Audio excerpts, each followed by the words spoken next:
Dopodiché anch'io ho ricevuto qualche lettera poco carina, ma insomma, pazienza.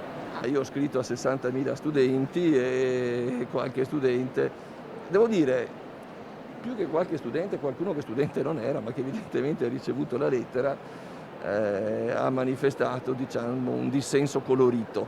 Anche il rettore dell'Università di Padova, Rosario Rizzuto, ha ricevuto quello che lui definisce un dissenso colorito da parte di esponenti Novax.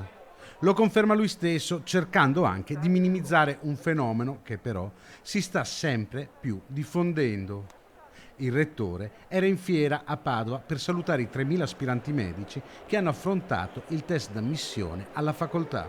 A tutti diamo un in bocca al lupo fortissimo, già vederli qui tutti, vederli che stanno appunto costruendo il loro futuro e per fare questo stanno ripopolando la nostra università.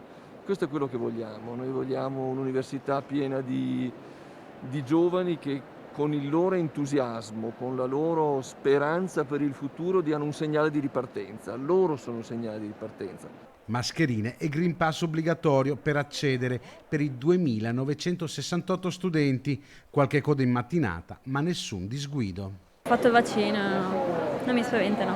Io ho preso il Covid, quindi ho già passato questa lunga fase e speriamo insomma che la situazione si risolva il prima possibile.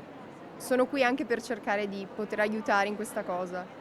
La voglia di tornare in aula, in presenza, è forte da parte di insegnanti e studenti. Questi test d'ammissione sono veri e propri allenamenti per l'inizio delle lezioni ad ottobre. Quel coraggio, quella determinazione che abbiamo avuto per ripartire in presenza, per ripartire con i nostri studenti in aula, è non solo, io credo, doveroso e bello, perché questa è l'università, ma è fattibile. Quindi